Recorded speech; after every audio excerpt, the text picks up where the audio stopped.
Okay, we are recording. This is the Kubernetes SIG Network meeting for Thursday, February 21st, 2019. First up on the agenda is discussion on ICMP support for, I guess, Kubernetes in general, but in this case, Windows seems like the impetus. David? Yeah, sure. I wanted to discuss what network connectivity paths are expected to be supported on Kubernetes today via the ICMP protocol. To give some brief context, I'm here from SIG Windows, and on Windows, for our IP tables equivalent called VFP, or our data plane, we aren't programming rules for ICMP packet transpositions.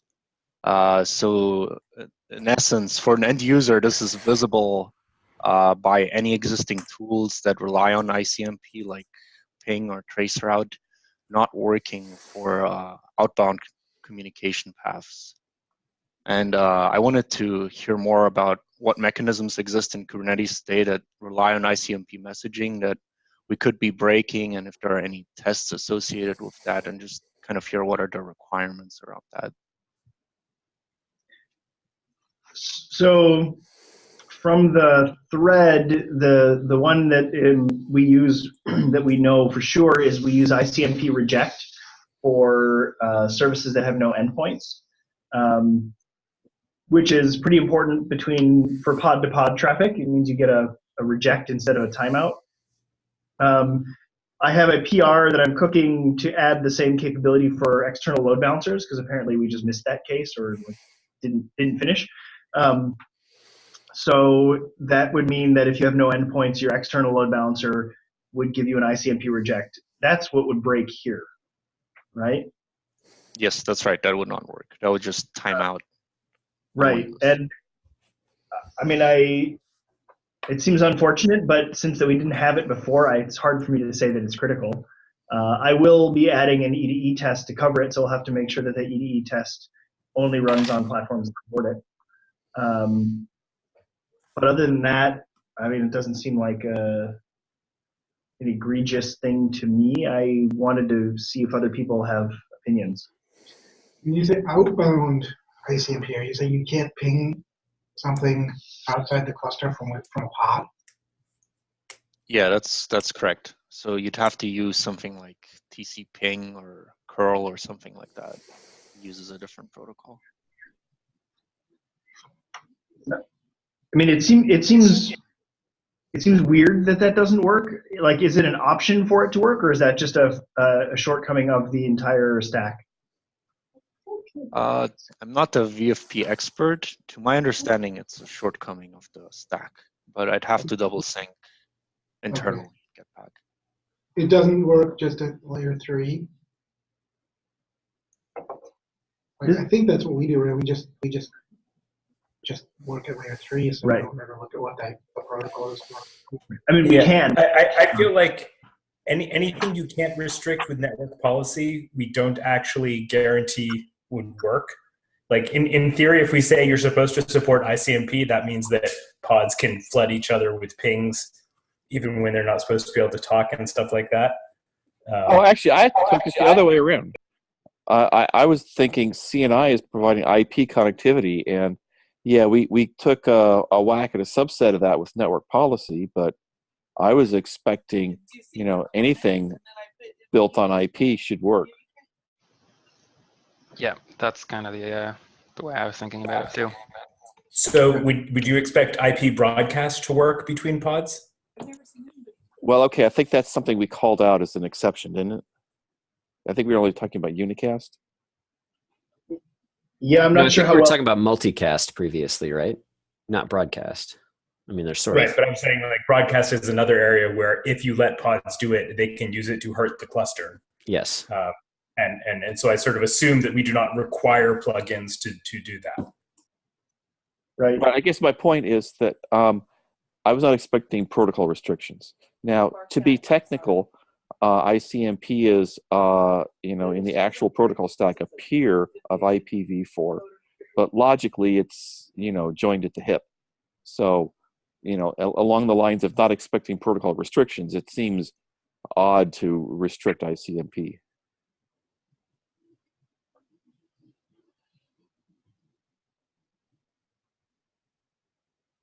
So I agree that it's odd, and I think the best word I can come up with is unfortunate.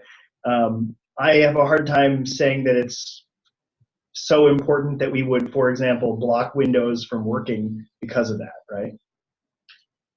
Yeah, I wouldn't think so either. I think that it's just probably Windows users already have that expectation in those environments, if that's the way that the product works, right? I mean, personally, I would expect when I'm doing some kind of troubleshooting, I can ping up on ping something.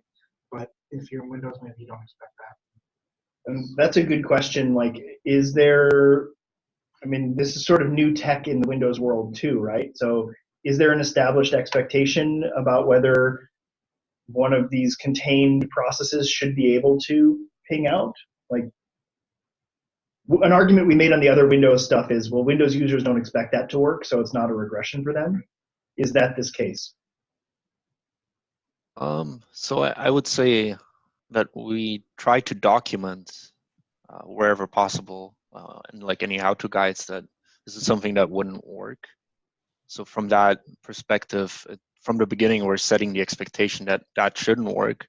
But in practice, I still see quite a few users have been trying it. So Sorry, they have tried it or they have not tried it? they do try ping to like test connectivity. And right. They see that well, we've all been taught to do that for years. Yeah. But in contrast to that, I know on some, it doesn't work on some Azure VMs as well. So that comes back to the question that it could be a Windows stack limitation as well. Okay. I'm not so much bothered by things that we just tell users you can't do that. I'm more concerned about, other parts of our stack relying on something that's not going to be there, right? Like you were talking about the service with no endpoints. I mean, if it's only a matter of user experience and not technically breaking anything, then we can live with it. I guess that's the questions I would ask. Yeah, and I think in this case, from pod to pod, it will work. So within a cluster, your service with no endpoints will, in fact, ICMP reject, and that'll be fine. And it's only for external gazintas, so like load balancers or node ports, where you're responding to an external IP address across your pod network versus the external networks.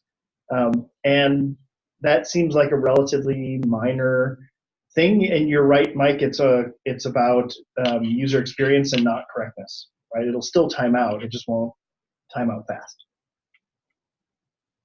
So I'm not hearing any real dissent here.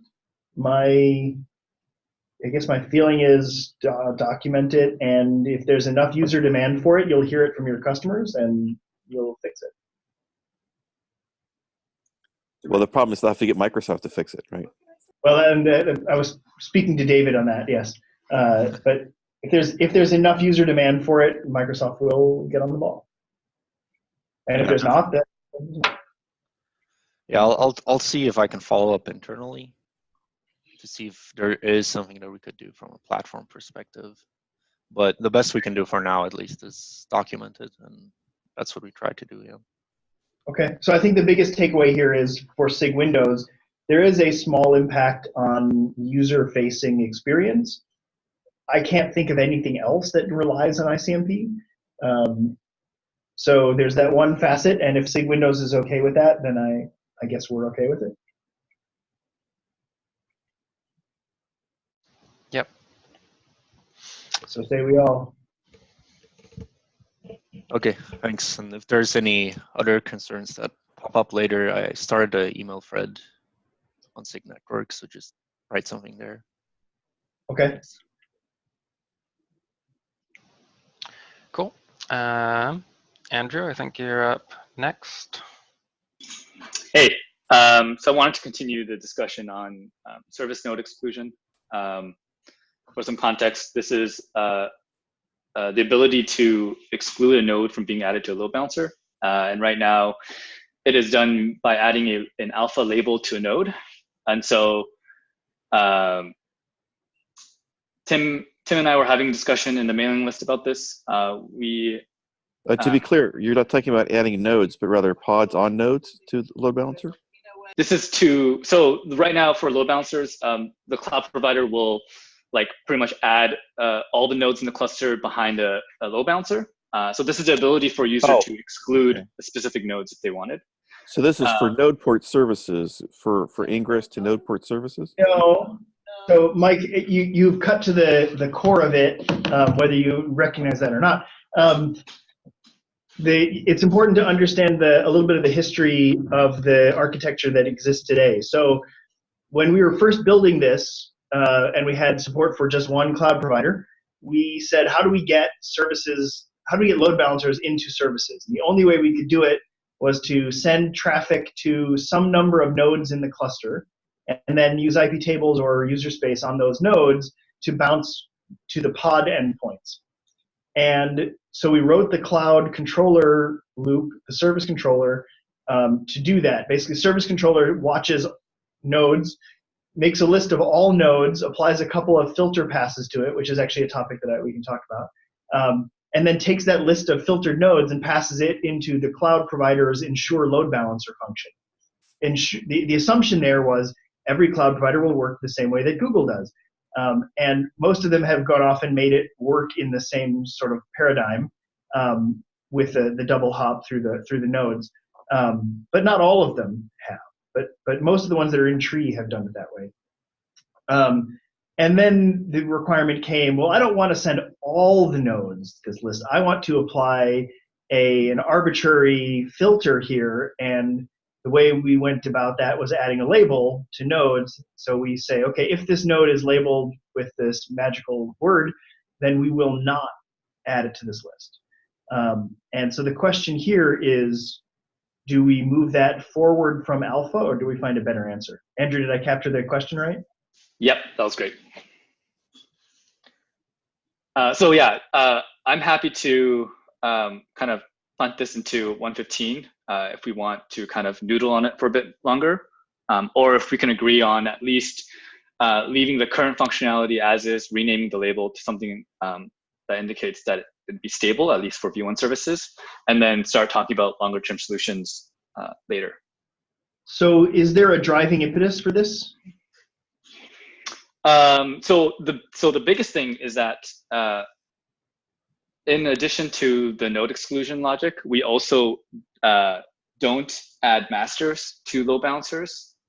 So there's no way for users to indicate that they want their masters in their load balancers. So like the ideal end goal is that we add all nodes including masters, and then we rely on that exclude function. But with the exclude function being alpha, it would be a bit odd for us to add masters back into load balancers and then force users to enable this alpha feature as well. Got it. Isn't it exactly the service topology feature just with type load balancer? Kind of. I guess it is sort of. No, it's not topology because it's sort of arbitrary. Based on the source. It's a little arbitrary. Well, right, but that's arbitrary labels. But the input to that is the source node.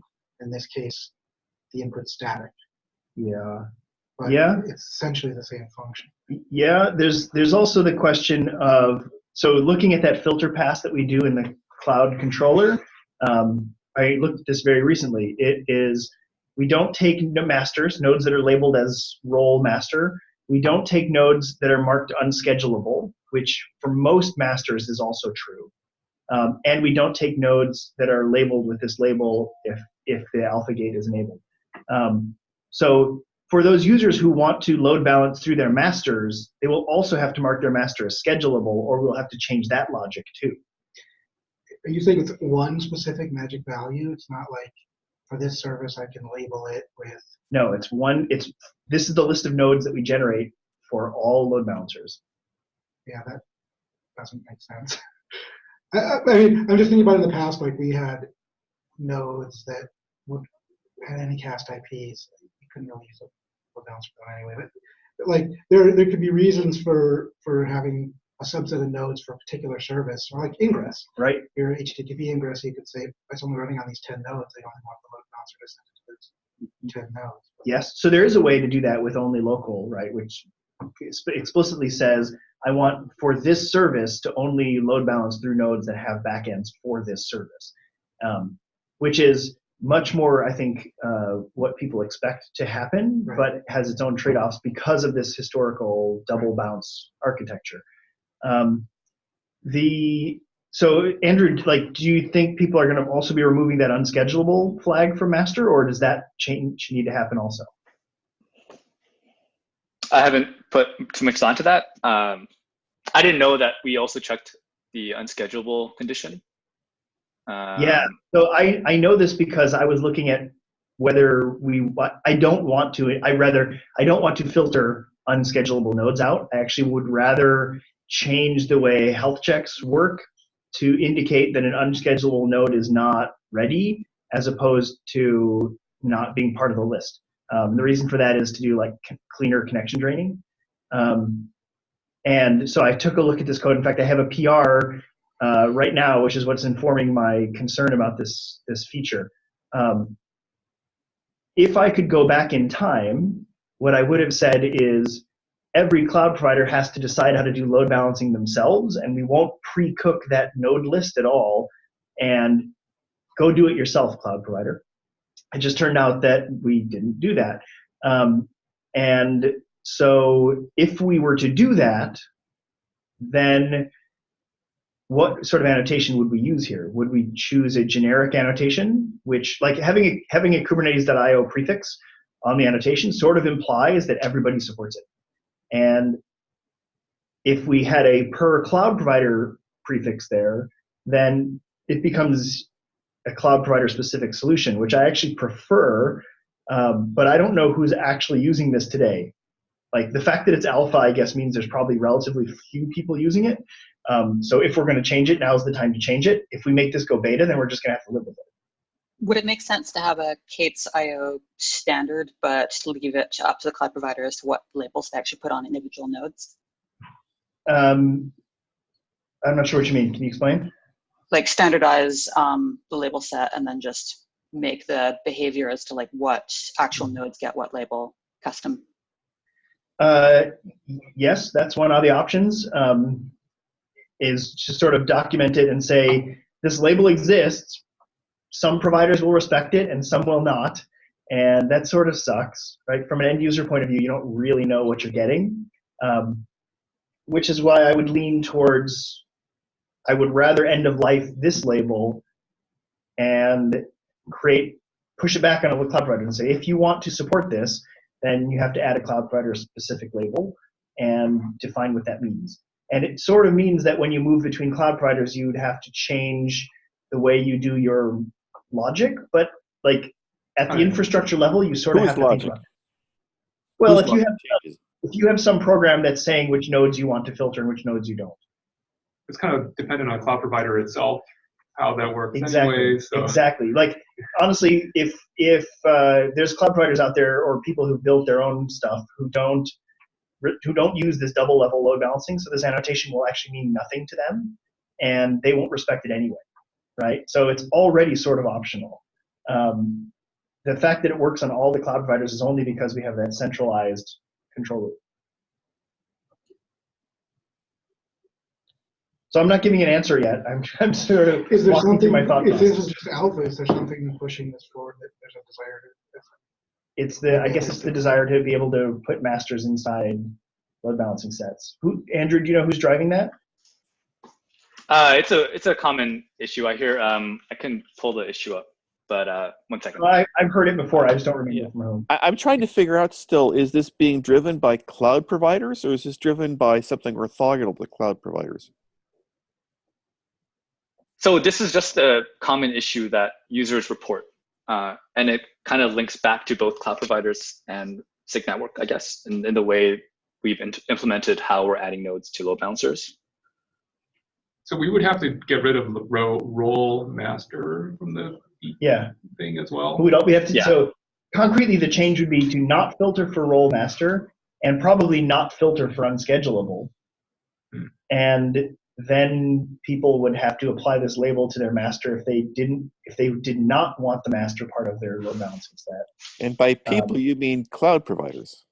I mean anybody who's running a cluster where the master is part of the cluster. We have a general problem, I think, with masters in that we have conflated the idea of a control plane node with a node. That the fact that masters register as a node in some clusters and not as a node in other clusters is confusing to people. And again, if I had my time machine working, I would change that. It's my feeling that if you register your master as a node, it should be a node and it should be part of the cluster and do all the other things that your cluster does. And if you don't want it to do that, don't register it as a node. Oh yeah, I find that odd actually. Before I got involved with Kubernetes, everywhere else I went, a node meant machine, regardless of whether it was control or worker. I find it totally odd that we use node is in some sense a contrast to control and only for worker. It makes sense to me to have flexibility. It makes sense to me we've got all this self-hosting, right? We've really got, in some sense, 3 levels of stuff. Right? We've got stuff that's only control. We've got stuff that's hosted control, and we've got stuff that's purely hosted workload. It's since we do so much self-hosting, right? You want part of the control plane to be hosted by nodes, worker nodes. You want to be able to you'd like also to be able to have them on distinguished control nodes and have reserved some nodes for running self-hosted control and some for pure workload. Right. So this is why I dislike the design around role, because I really think these concepts that you just listed should all be orthogonal things, right? Like, am I running control plane components? Am I running user plane components? All right. And am I participating in cluster level things like load balance? Right. So who owns role? That concept. I don't know. It's not just a networking thing, is it? No, there was a ton of argument about whether it should or shouldn't go in. I think it was Kubeatom that was pushing for it, but I don't remember the details. So, I mean, we're coming up on the code freeze in about 3 weeks, first week of March, right? So we need to decide pretty quickly what, if anything, we want to do here. I have a small PR that I'm working on that touches this code already. Strictly speaking, you need a cap, Tim. Strictly speaking, I do, and my change may get shot down, and we'll see. This sort of came to me in a fever dream a couple weeks ago. So again, just if I can back up a step. So, don't we already have distinct labels for distinct roles? We do not have a single label that indicates what it means to be what a role is. We have or maybe it's implemented as a label of like Kubernetes IO/role master. I forget exactly the detail of that, but yes, we have a semi-formal concept of you're a master or you are not a master. Okay, yeah, that's what I object to, right? I thought though that we were actually doing it with distinct labels for each role, so that makes it orthogonal. We could make it orthogonal. I mean, we could use it orthogonally if it's syntactically it's already orthogonal if we've got a distinct label for each role. I would have to go back and check. I think it kind of depends on. I mean, kubeadmin may do it one way, but I don't know about every cluster deployment. Right, but I think the role is trying to be an umbrella for a bunch of concerns that should be managed orthogonally. So right. I guess what I'm trying to say is there's a concept of roles in the sense that there are distinct roles that you can combine as you want, right? There's a role of hosting workload. There's a role of hosting control. There's a role of not hosting at all, just being control, right? Yeah. And each of those roles can independently apply or not apply to a given node. John had a question. Well, no, if we're going to change the behavior of this, like if we say we pull out the check for unschedulable and the check for master, then all of a sudden traffic's going to start going to these nodes that it didn't go to. So I would think that during the upgrade process, we need to relabel the nodes That's something we typically would do, No, right? no. The way you do So- this is we add, right, there's a cloud provider interface, right? The way you do this is you define a new method in the cloud provider interface that can be called with this bigger list, right? You yeah, add and the we new could method, have the. Sorry, go ahead. right? So you introduce the new method, then a couple releases later, you retire the old method. Yeah. So so like the DDoSing master, I think is a legitimate concern for us to like kind of do this in a future release. But yeah, going to what Mike said, my thought process for that was like add a filter nodes method that preserves the exact same logic for nodes today. But then we would completely get rid of the service node exclusion logic and rely on the existing providers to follow that same logic, and then that at least lets new providers not be stuck with this like excluding master and whatnot logic that we have today. It's almost like you read my GitHub. I actually called the method filter node. The question I have that I don't know the answer to, though, is for cloud providers that are not in tree, this represents a behavioral change of the main control loop. And I don't know how to do outreach to the set of people who are doing their own out-of-tree cloud providers. I guess DO is one of those. So, like, what would happen if I silently started sending load balancer traffic through your master nodes? I think maybe we thought we agreed when we didn't. So what I was suggesting was that we take the cloud provider interface and add a new method that is not a pre-pass, but is an alternative to the method that's currently being invoked with the small list. We add an alternative method that gets being invoked with the bigger list. And I guess we'd actually technically we do this with a distinct Golang interface. So if the cloud provider implements this interface, then we'll call the method that takes the big node list. And if it's not there, we'll call the method that takes the small node list. Oh, I see what you're saying. So that's essentially moving the filtering logic into the cloud provider. Right, that's what Tim said he wants to do. Yeah. Right. So just going back a little bit. So for the out of tree case, the providers should precompile against the interface. So in a future version, when they build against the new release, their implementation would break and they would have to implement that filter nodes function. And hopefully they check the interface to make sure that they're not just returning nothing and actually do filtering. You're right, because those things have to be linked together. So maybe we don't even, I like what you're saying, Mike. Maybe we don't even need to go that far. If we simply add it as a method in the interface, then it will just break for people. So remove the old method and add a new method. So it'll just break. Or just leave the method and add a filter nodes method. We have to think about the details of how we want to name it. Yeah, But, no, you can't. You can't add a method without expecting implementers to implement it. well, They'd be forced to implement it. they'd be forced to implement it. So when DO goes to rebuild, Right. Okay. Right. they would see it doesn't implement cloud provider anymore because it doesn't implement the filter nodes method.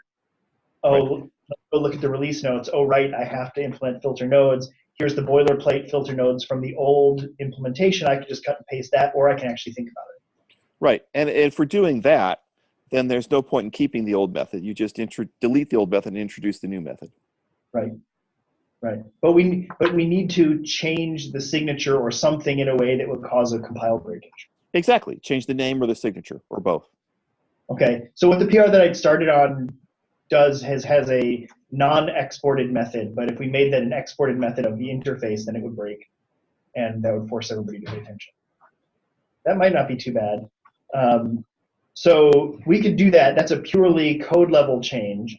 And then the question is, do we keep this annotation and mark it as this is optional for cloud providers to implement, which would mean that it has a Kubernetes.io prefix, which is good for anybody who's using it already, but not really good because they still have to change it from saying alpha to saying beta, right? Or do we just say, cloud provider, go define your own and document your own?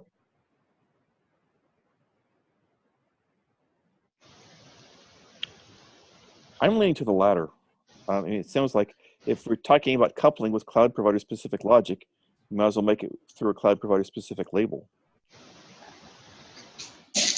I would suggest the opposite, to try to make it a bit more standardized. Yeah, there's virtue in that too. If we know enough to have a standard we believe in. Yeah, so Andrew, do you know who's using this feature? I believe it was added by Brendan, and I tagged him on the thread, but he didn't respond. Yeah, so I don't have numbers on how many users are using this, but the use case is pretty common. So I would imagine a large number of users are probably enabling this already. It's the opposite. You mean, sorry? People want to send load balancer traffic through things, not to remove it. Right. The request is fairly common, but the current feature doesn't fulfill that request. Yeah.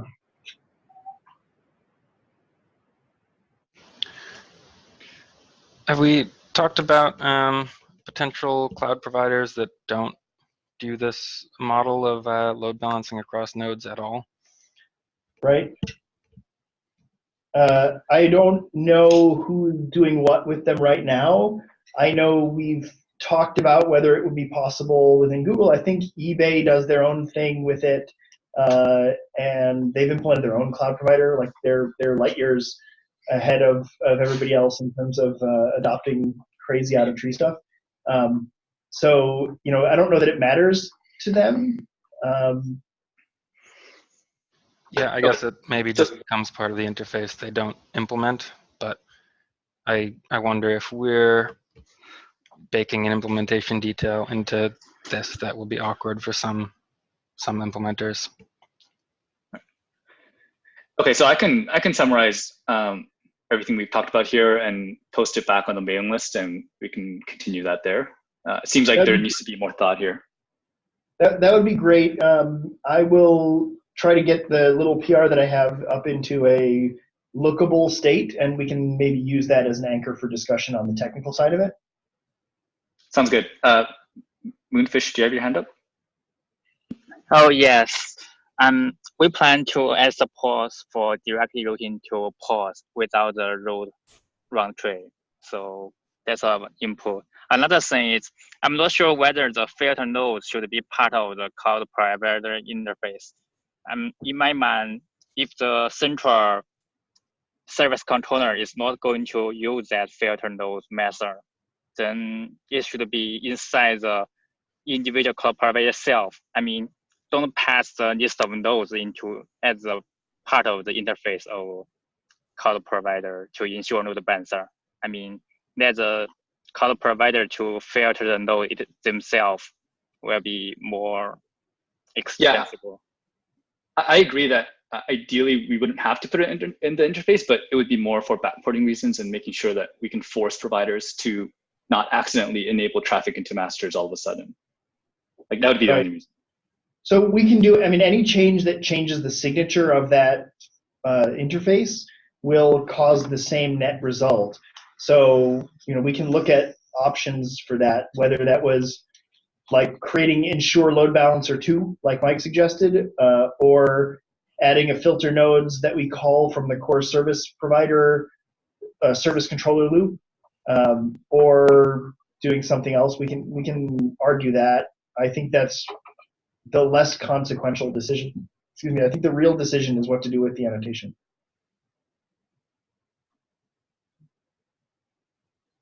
Okay, and so Andrew will take this back to the thread and summarize real quickly.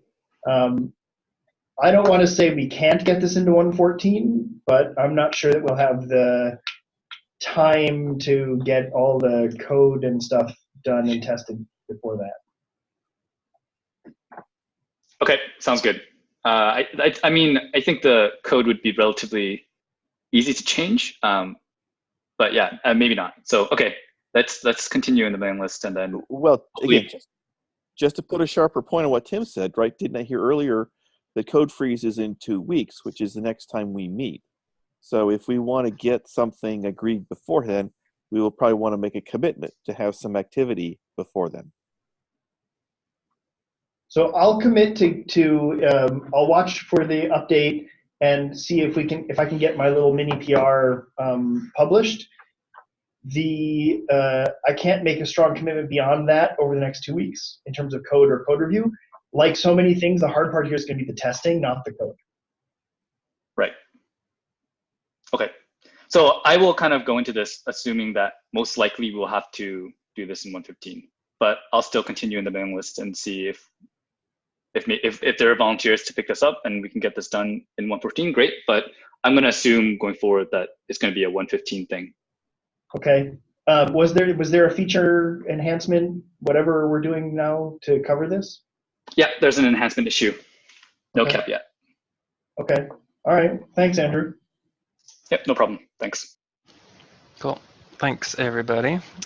Dan Williams, you're up next. Yep. Yeah, this was kind of some leftover stuff that I've been talking about with Corral at KubeCon. He had brought up some cases where if you're using like DPDK app inside a pod, what happens there is that there is actually a socket that is created and then has to get mounted into the pod, and then the app inside the pod uses that to do all of its networking stuff. But the problem there is that, well, this is not anything, I mean, to be clear, it's not a multi-interface pod. It's not anything like that. It's just a single pod with what would be a single IP address and all that. But because the networking is actually provided by that socket, essentially, that is mounted into the pod, that mount happens at a different time than the sandbox setup for networking, as far as I understood it. And so it's kind of a question around, well, and also the mount stuff in Docker is per container, not per sandbox. So it was kind of a question of there seemed to be no good way to handle that case.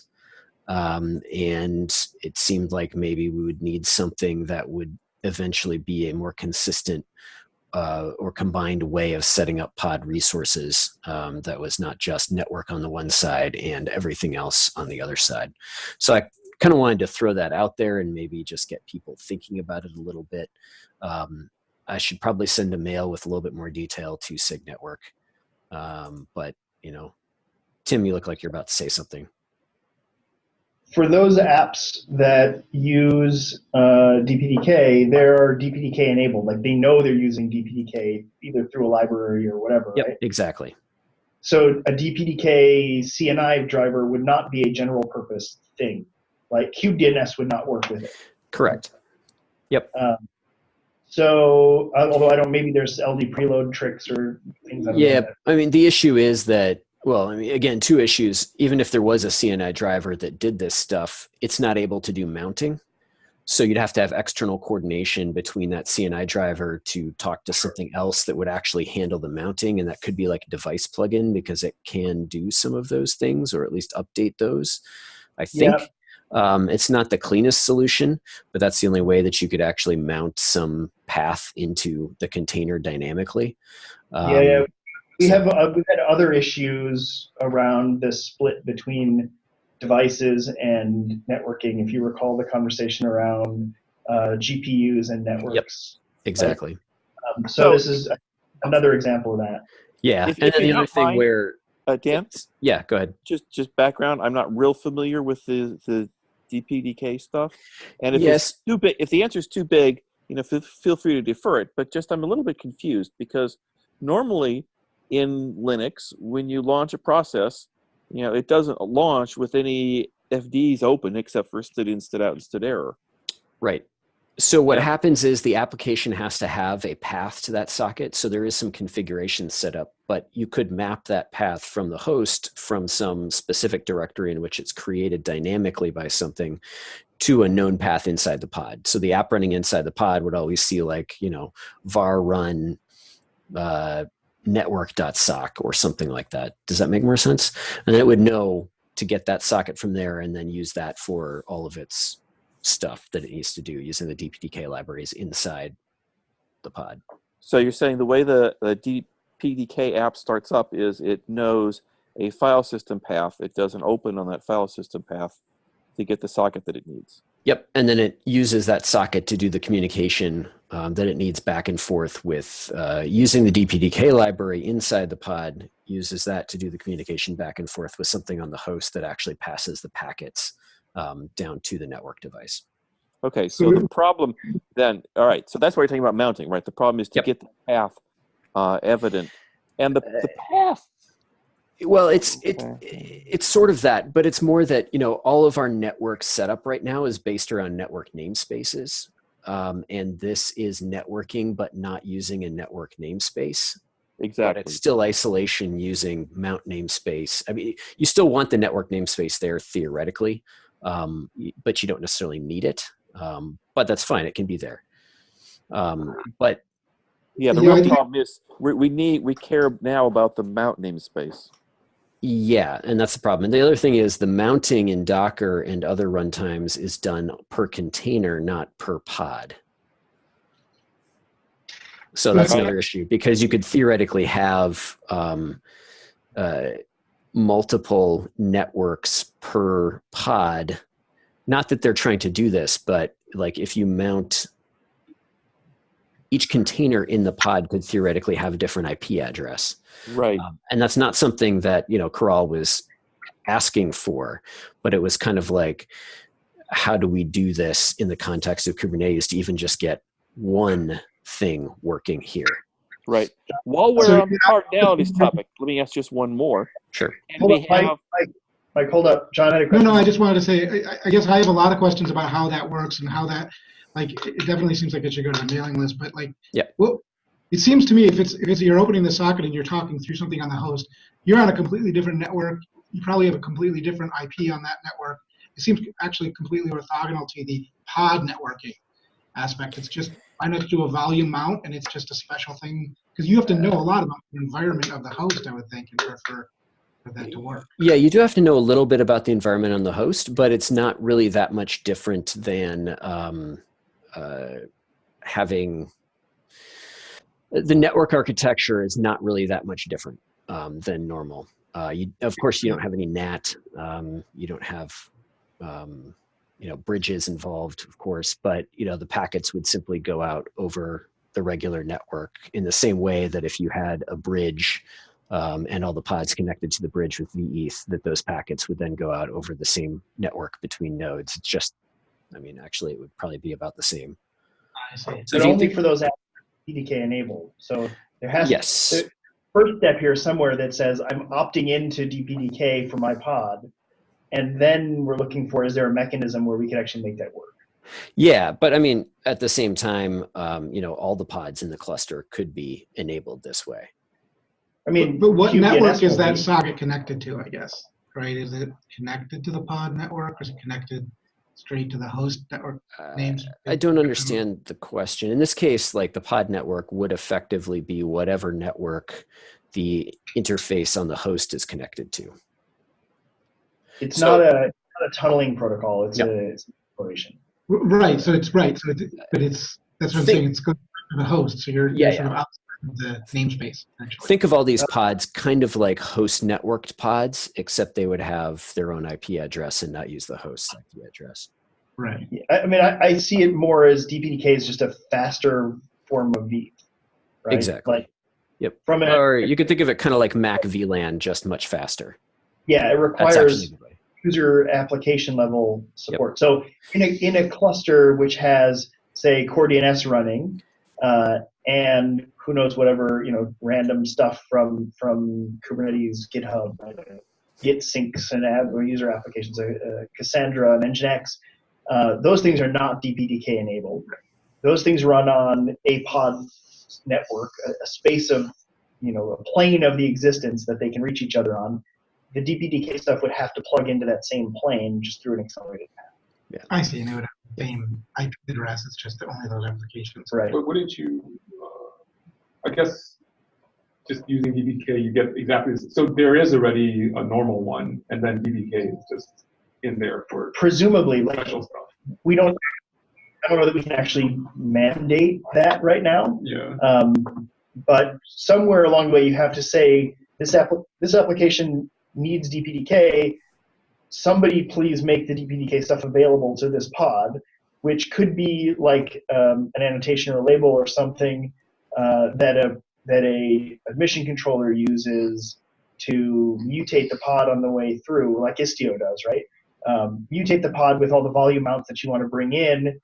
I don't know how you do the host handshake. I don't know how do you have to allocate something on the host. If you can, something creates that socket and attaches. Yeah, I don't know if you can know the name of it, so we'd have to think about that. And then we'd have to think about the lifecycle stuff with mounts and networking. If that's not done in an admission controller, then we would have to think about how it intersects with networking. And I know that if Ed were here, he would be screaming NSM from the top of his lungs, right? Because this sort of feels like exactly what NSM is about, is a way for pods to say, I want access to this network service that Kubernetes itself might not know about. Yeah, I mean, that is true, but that's kind of like all the stuff that you just talked about, like how do we actually plumb, or how do we actually allocate the resources on the host? The second part of it, which I'm trying to talk a little bit more about, or at least seed in people's minds, is once all that stuff is done, which may well be done by NSM or something like that in the future, how do we actually deal with the pod side of the network and plumbing that little bit into the pod? I mean, I imagine that something like NSM would be able to receive that socket over a socket and write it to file, and then you don't need to mount it in. There's a way to do FD passing, and that's what NSM is trying to capture. So you don't need to literally do it as a volume. You can do it as a descriptor pass. Just want to give a heads up that we're at about 8 minutes left. So. Yep. Okay, we can cut this off to and go on to you, Tim, for bug issue triage. I think that's a really interesting topic, and while I have sort of punted similar topics before, maybe we're getting closer to actually being able to address this. Yeah. I'm wary because the networking cross-devices issue turned out to be really challenging. But I guess Ed is doing an NSM update next week, 2 weeks from now. So maybe that'll be an interesting opportunity to see if those things line up. Yep. Okay. Good to bring up. I'll think about that. Thanks for bringing that in my brain. I'm going to spend all day thinking about it. Good.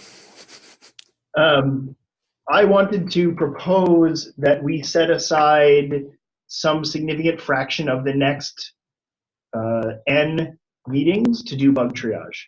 We have a lot of open issues in KK, for ignoring all the other repos. Just in KK, there are a lot of open issues that appear to be networking related issues.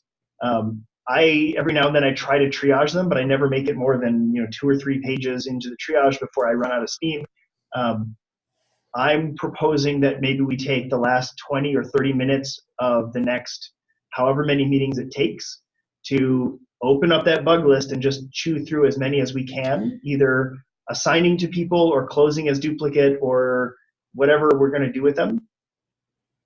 This is part of Paris's SIG health stuff. Like, our bug list is out of control. It's difficult for anybody to look at it and say, how can I help with this?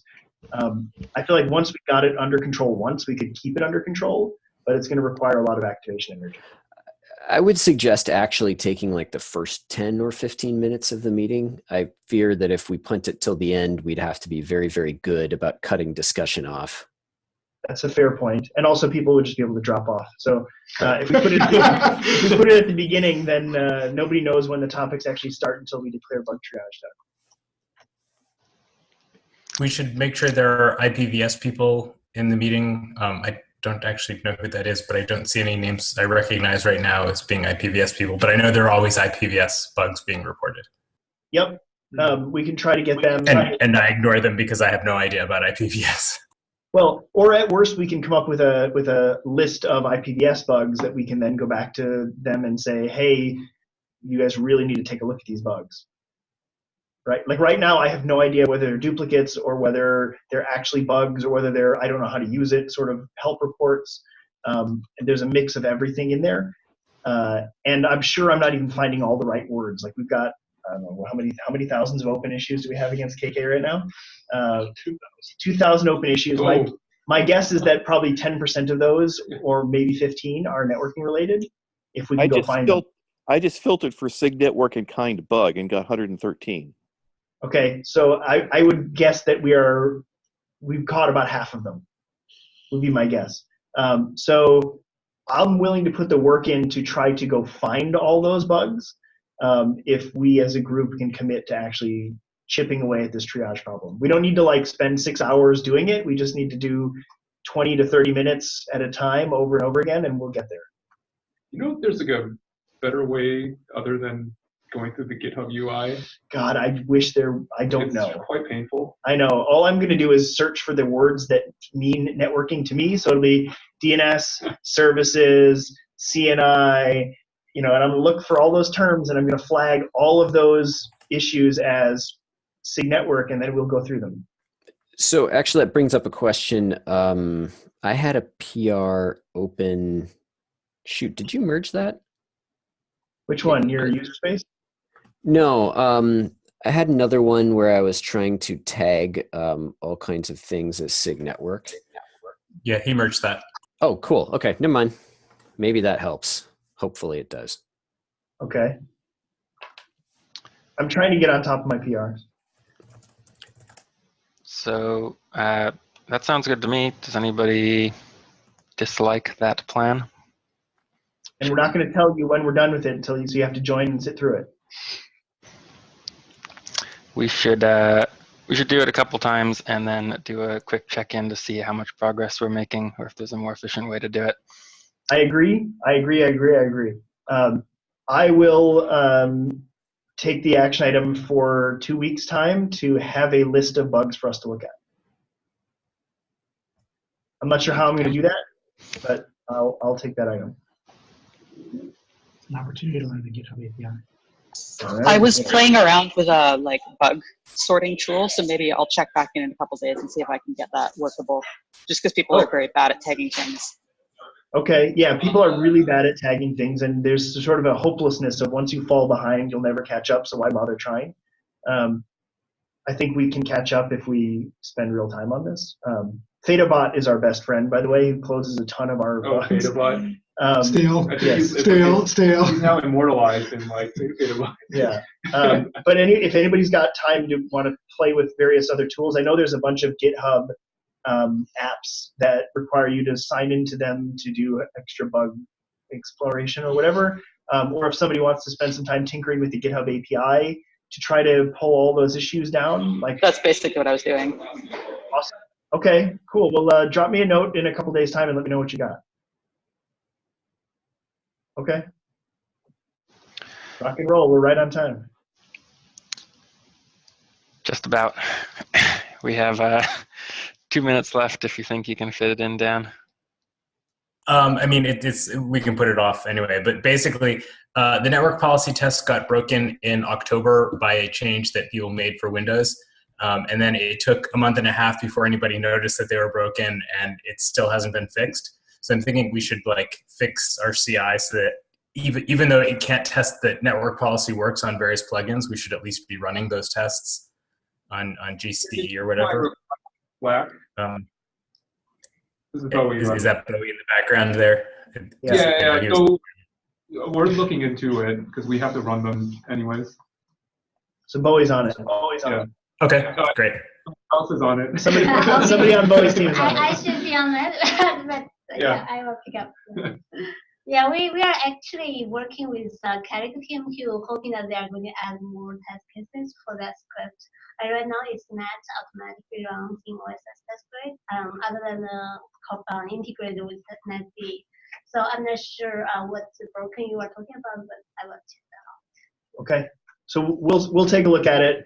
I think it's reasonable. I wanted to be careful not to get in the business of certifying any one implementation, but I guess without testing at least one implementation, we can't test the tests.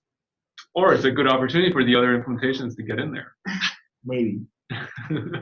Okay. Anybody else have anything else? Last minute? Guess not. Got 1 minute for issue triage. Oh, yeah, great. It'll take that long just to load GitHub. All right. Cool. I think that's all she wrote. All right. See you all in 2 weeks. Bye. Bye.